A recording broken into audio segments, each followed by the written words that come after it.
अच्छा, एक बात बताओ।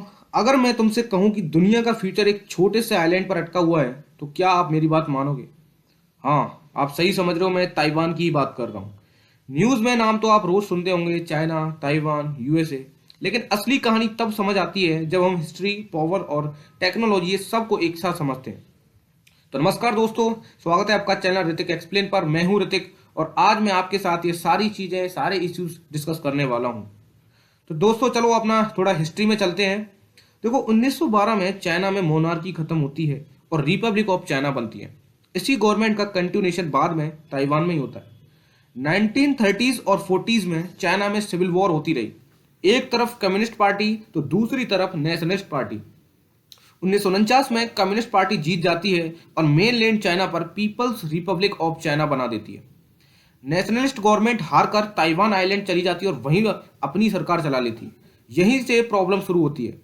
चाइना मानता है कि ताइवान उसका ही हिस्सा है, जबकि ताइवान अपनी अलग आइडेंटिटी के साथ जी रहा होता है। देखो, कोल्ड वॉर के टाइम यूएसए ने ताइवान को सपोर्ट किया क्योंकि वो कम्युनिस्ट चाइना को बैलेंस करना चाहता था। उस टाइम ताइवान के पास यूएन की चाइना वाली सीट भी थी। लेकिन 1971 में यूएन ने चाइना की seat People's Republic of China को दी थी। तब से ताइवान इंटरनेशनल लेवल पर काफी आइसोलेटेड हो गया, लेकिन इकोनॉमिकली स्ट्रांग बनता चला गया।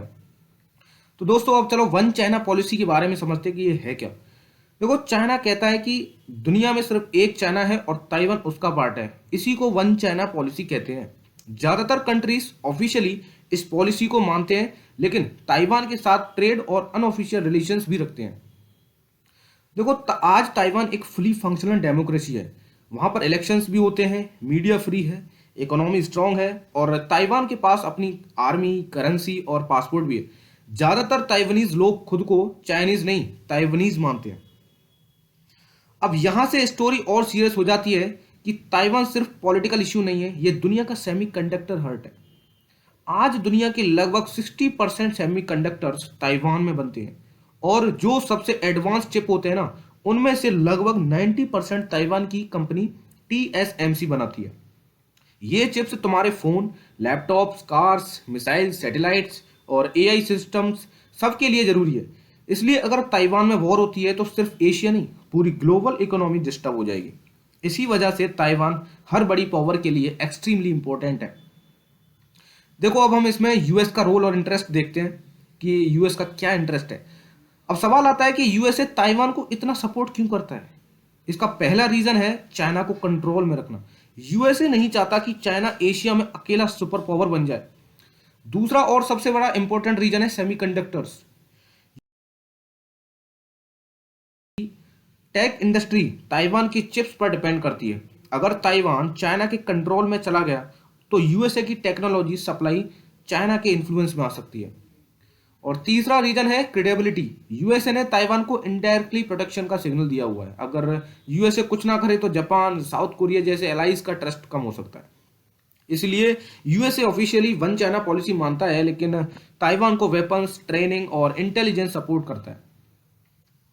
देखो, पिछले कुछ सालों में चाइना ने ताइवान के आसपास फाइटर जेट्स और वॉरशिप्स भेजे हैं। ताइवान कहता है कि ये रूटीन ड्रिल्स हैं, लेकिन ताइवान और यूएसए इसे प्रेशर और वार्निंग के तौर पर देखते हैं। ताइवान ने भी अपनी डिफेंस स्ट्रांग की है और कंपलसरी मिलिट्री सर्विस बढ़ा ली है। देखो, अब हम ये देखते हैं कि चाइना डायरेक्ट अटैक क्यों नहीं करता। देखो, सॉरी, ताइवान स्टेट क्रॉस करना चाइना के लिए रिस्की है। साथ ही यूएसए और अलाइज का इन्वॉल्वमेंट हो सकता है और इकोनॉमिक सैंक्शंस चाइना की इकोनॉमी को हैवी डैमेज पहुंचा सकते हैं। इसलिए चाइना अभी फोर्स के बजाय प्रेशर स्ट्रेटजी यूज कर रहा है। अब हम इसमें इंडिया का एंगल देखते हैं। India officially one China policy follow करता है, लेकिन ताइवान के साथ ट्रेड और टेक्नोलॉजी कोऑपरेशन बढ़ाता रहा है। इंडिया चाहता है कि रीजन स्टेबल रहे और सप्लाई चेन्स इंडिया के लिए भी अपॉर्चुनिटीज लाए। अब देखो, 2025 निकल चुका है, अब 2026 लग चुका है। 2025 में भी टेंशन हाई रहे हैं, लेकिन इमीडिएट वॉर के चांसेस कम थे। लेकिन ताइवान इश्यू एक ऐसा बॉम्ब है जो कभी भी वर्ल्ड पॉलिटिक्स को हिला सकता है। तो जब हम न्यूज़ में चाइना ताइवान टेंशन सुनो तो याद रखना कि ये सिर्फ लैंड का झगड़ा नहीं है, ये हिस्ट्री, पावर और सेमीकंडक्टर्स फ्यूचर्स का सवाल है। तो दोस्तों, अगर ये वीडियो आपको इन्फॉर्मेटिव लगा हो तो लाइक, शेयर, सब्सक्राइब कर देना। बाकी मिलते हैं नेक्स्ट जियो पॉलिटिकल टॉपिक के साथ। जय हिंद।